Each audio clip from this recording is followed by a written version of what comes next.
Imagine a world where everything you know has been turned upside down and back to front, like an alternative universe portrayed in Marvel. In this universe, women rule the world. There is no such thing as white supremacy, and if you're a wealthy straight white male, then unfortunately, you are at the bottom of the societal hierarchy. See, in this inverted world, the whites were sold into slavery. After all, whites are freaks. They have two nuts, lobsters in the summer and corpses in winter. Hi, my name is Saul, the young white boy who has to hide the fact that I'm straight. As in this world, there is nothing ordinary about being straight. Ever since my birth, I have been told what I can and can't do.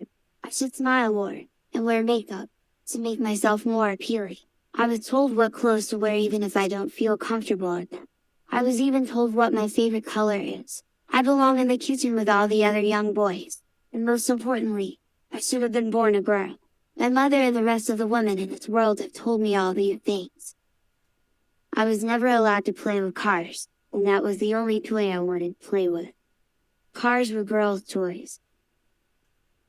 I have always wanted to be an F1 driver since my friend and I came across the forbidden team. From that moment on, I would go to my friend's house every Sunday to watch the race in secret, and I have been dreaming of my chance to be an F1 driver ever since. The only problem with my dream was that only females seemed to be allowed to be F1 drivers. There was no rule, however, to say that boys could not be F1 drivers. I knew that talent would only get me so far in this complicated sport. If I wanted to get to the top, then I would need the financial backing of some serious companies, as the more money I could bring to the team, the better my chance of achieving my dream would be. I decided to take up karting. When I arrived at the track, everyone laughed at me. They said that the track was no place for a white boy like me.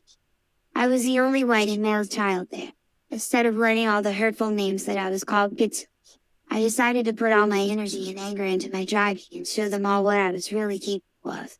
I knew if I was ever going to be successful, then the next time I went to the track, I would have to be a pro, as this was the only way I was ever going to be taken seriously. I started to work at a local garage that was one of few that was owned and run by a man. I washed cars in order to help raise the funds I would. As the years went by and I grew from a young boy to a young man, my knowledge of racing and cars grew. I went from washing cars to fixing them up. Under the cover of darkness, my boss and mentor would teach me everything I needed to know about how to drive a race car. We would fix the car up together and take it to the local track so that I could practice my abilities. Because of this undercover practicing and my deceitful disguise, my big break finally came. Racing at night was not the only activity I was doing. Whenever I got the chance, I would sneak out at night to see my girlfriend. It was hard for us to only meet up at night and not be able to share our love with anyone during the day. Despite the fact that the rest of the world would not approve of our relationship, I just knew I wanted her to be the first person I told about my big news. I knew if I were going to be one of the greatest, I would need to keep up my fake female alter ego. My first big race game, I should have been super excited and nervous, yet all I could think about was everything that had happened in my life, leading me to this very moment. I found myself questioning every decision I have made in order to stay within society's norms. Was there anything I could have done differently? That's when I decided that if I was to win a world championship, then I was going to be honest and win as my true self. Race after race came and went. It was the end of my first season. This race was the race to determine who would win the championship, and I was neck to neck with another driver with the same number of points.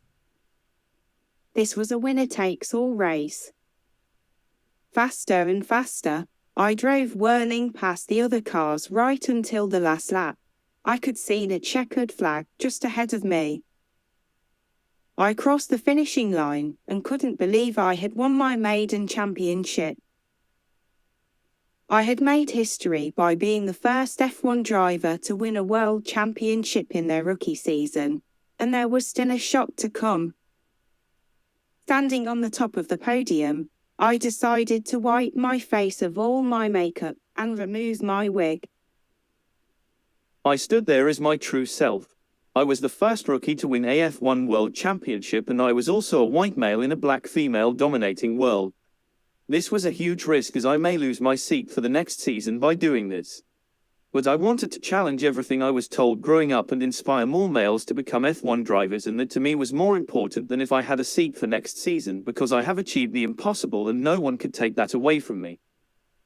However, my world is not reality. And sadly, in reality, our world still seems to be run by rich straight white men. In reality, F1 only has male drivers, even though there is no rule to state that a driver cannot be female. Even though at 2023 we still do not have any female F1 drivers, nor does there seem to be any coming through the ranks anytime soon. We also still only have one black F1 driver, and things need to change. Suppose you think Saul's story sounds ridiculous. In that case, you need to think about how ridiculous our reality is, so that we start questioning what is deemed right and challenge what we believe is not right in the hopes of a better future. A future where an F1 world champion could be a black lesbian.